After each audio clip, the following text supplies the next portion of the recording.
All right, welcome to part 2 of What's in My Bag. My name is Booray and I am a photographer in Tampa, Florida. Beautiful Tampa, Florida.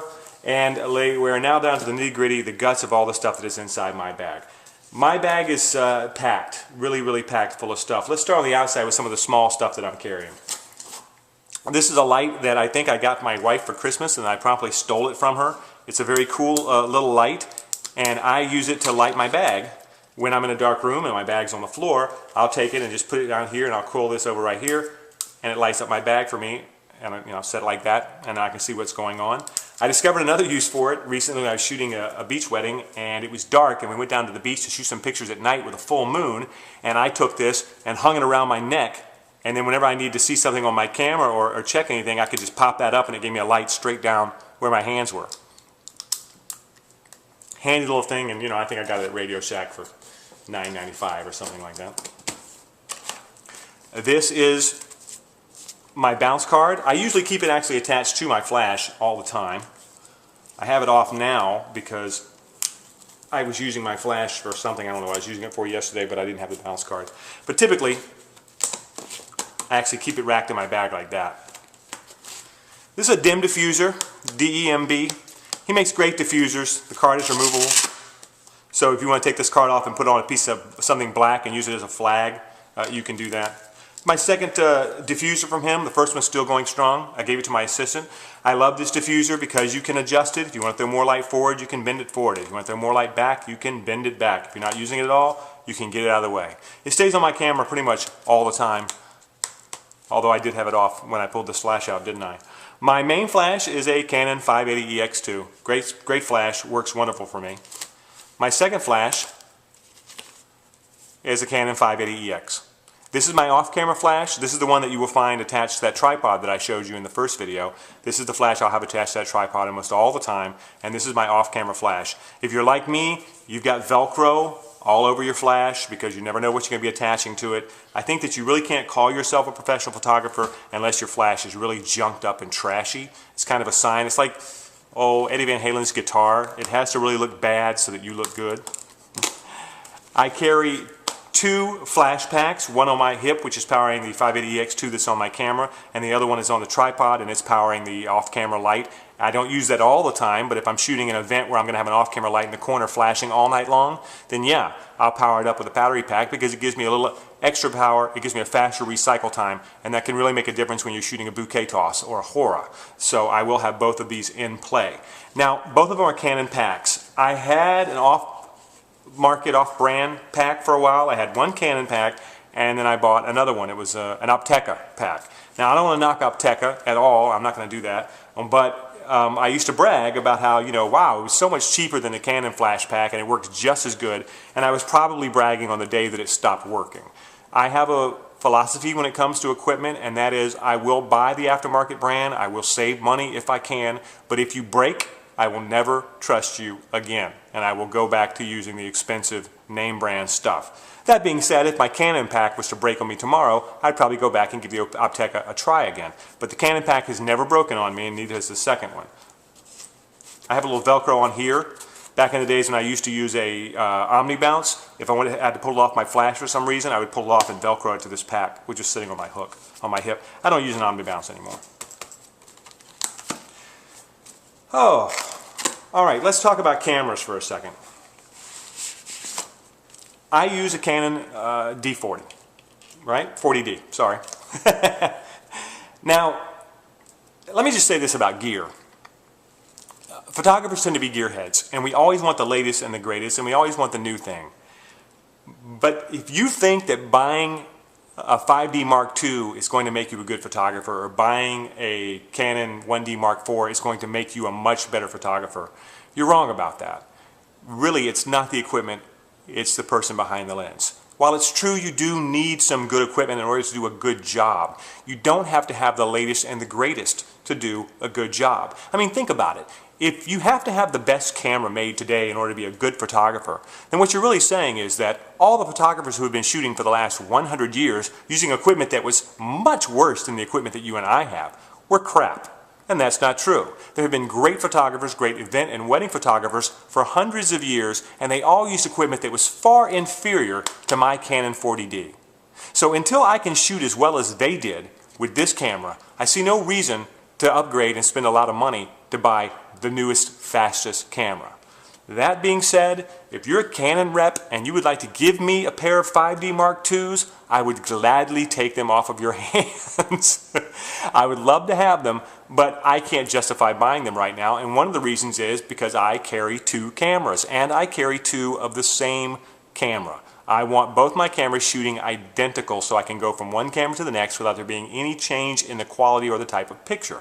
So in order for me to upgrade, I have to buy two Canon 5D Mark IIs, not just one. And because they use different batteries than the 40D, I have to buy 4 batteries for the 5D Mark II. So it becomes an expensive upgrade for me, and that's why I haven't done it. When one of these cameras breaks, that's when I'll have to make a decision on whether or not I want to go ahead and make that jump. Usually it's a piece of equipment breaking that prompts me to move into something that's better. But until then, if I've got good use out of it, I keep using it. My main camera and my backup are both Canon 40Ds. I keep on this camera mounted a Sigma 18 to 50 millimeter 2.8 lens. This is my main lens, and I use it for 90% of my pictures. I use it all the time. I love this lens. It's a nice piece of glass. I would love to have Canon L series glass on this camera, but Canon actually doesn't make a lens that's 18 to 55 and 2.8 all the way across the length. If you'd make one Canon, I might think about upgrading to it, but I can't find one anywhere, so I use the Sigma. On this camera, it's the big dog, everybody's friend, the ever popular 70 to 200 millimeter f2.8 gyroscopic image stabilized lens. This is the mother of all lenses, and every photographer's got this lens in their bag. I use it all the time. When I first got it, I used to use it mostly from the back of the church and stuff like that when I need to shoot close-ups. But it takes such great pictures that I've found myself using it more and more. As a matter of fact, when I said I use this lens for 90% of my pictures, that's not technically true. When I'm shooting in a hotel room, yeah, I use this lens all the time. But if I'm shooting outdoors, say I'm doing an engagement session or a senior session, I'm using this lens all the time. It's just a fantastic lens, and it ought to be for about $1,800. But I love that lens. You also might notice, by the way, on the bottom of my cameras, I keep a tripod mount fixed all the time, and this is how I attach my strap.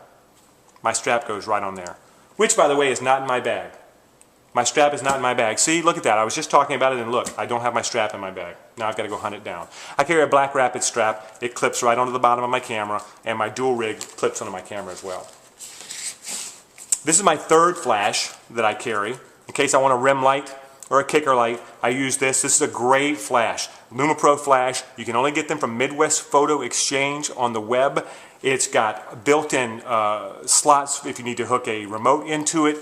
It's not on camera flash. I mean, you could use it on camera if you wanted to, but it doesn't have any TTL or anything. It's a dumbfire flash. But for off-camera work, it's great. It's got a built-in optical slave. Got 2 big buttons here for adjusting the zoom and the power of the flash, and that's all you need. This is a great little flash, and it's great for the price. I think it's $200 or something like that. Don't quote me. It's a great flash. It's a great price. This is my wide angle. It's a 10 to 22 millimeter Canon. I would love it if this was an f2.8 lens, but it's not. So that's a shame. But it is, I think, 4.0 at its widest aperture, and it's a nice piece of glass. And you've got to have it, if you've got a crop body camera, you've got to have a special lens for that. This is the only lens that wouldn't fit on a full frame body that I carry. So if I was to upgrade, again, it's another reason, if I was to upgrade to say a 5D Mark II, guess what? This lens doesn't work for me anymore. I've got to sell it and take a loss and buy a lens to replace it. This is an image stabilized Canon lens, and it's a 28 to 135 millimeter zoom. This also is not an f2.8 lens, but I rarely use this on events and shoots. This is actually my studio lens. When I'm shooting in my studio, if I'm doing portraits or headshots or something like that, this is the lens that I'm using most of the time. I keep it in here because I've also got it as a backup. Lens cleaning cloth. Bugs. Now, if you don't know what a bug is, look for my other video because I detail exactly what these are. These are bugs. They're gels for gelling my flash. I keep several tungsten gels. I keep several fluorescent gels in here. I keep 2 of each so I can gel my flash on my camera and my off-camera light, both. Spare backs and fronts for my lenses when I take them off. If I want to take them off and leave them off the camera, I can do that. The Plastic Fantastic, the ever faithful 1.8 50mm plastic lens from Canon. $99. This is a great lens for taking close-ups of rings. It's a great lens for taking pictures, say, of the invitation table, the table seating assignments at a bar mitzvah where you want one table seating assignment to pop and the rest of them to be very blurry. Well, 1.8 is going to give you that, right? And you just can't beat that. I tell my students when they ask me, what lens should I buy? What should be my second lens? I always say that should be your second lens because it does something really creative and it's very cheap. So it's a nice way to put your toe in the water when it comes to lenses. Don't go out and buy an $1,800 lens for your second lens when you're a hobbyist. You're never going to get your money's worth out of it. All right, remotes. I just switched to the new Pocket Wizard Mini TT1 and Flex TT5. I mean just switched, literally 2 weeks ago. What happened was I broke the foot off of my off-camera flash and I had put a special foot on there that had a jack in it for plugging in my remote. So I was faced with having to buy a new foot for my flash, which was going to cost me about $45, or I could put the old foot on there, which didn't have a jack, and it wouldn't cost me anything. So in my mind, I twisted that around so that I was saving $45 by buying these remotes. I'm still working with them and working out the kinks and getting used to them because I'm used to dumbfire, fire, and forget. But I do really like them. They are very handy in that they are total TTL, so and many times when you've got the flash off camera, it's just like having the flash on camera, and I have a lot of experience with the flash on camera, so it's very easy for me to change settings. One of the things I really love about these is that if you change the flash power in your camera, these will read it and pick that up. So if I'm on the other side of the room and I take a shot and I notice that I've got too much light, I can just go to my camera flash exposure compensation setting, drop it by a stop, and it'll drop that flash for me by a stop, even though that flash is on the other side of the room. That's very handy. I really like that a lot. I still carry my Cyber Syncs, and these are my dumbfire flashes that I was using. There's the trigger, and there's the remote, and I have another. Here's the remote. Here's the receiver. I have another one of these in my studio that I use for my studio lights, and I still carry these. And these are backups in case the Pocket Wizards fail, which I don't expect them to fail, but if they did, I've got backups. And then this is just an extra cord if I need it for my remotes. All right, I'm looking now to see if there's anything I forgot. Wow, it seemed like a whole lot more stuff when I actually started to make the video, but that's about it. I hope you've enjoyed my little tour through my bag and everything that's in it. If you have any questions, all you have to do is contact me, Booray at boorayperry.com, B-O-O-R-A-Y, boorayperry.com, and I hope you've enjoyed it. I'll talk to you soon.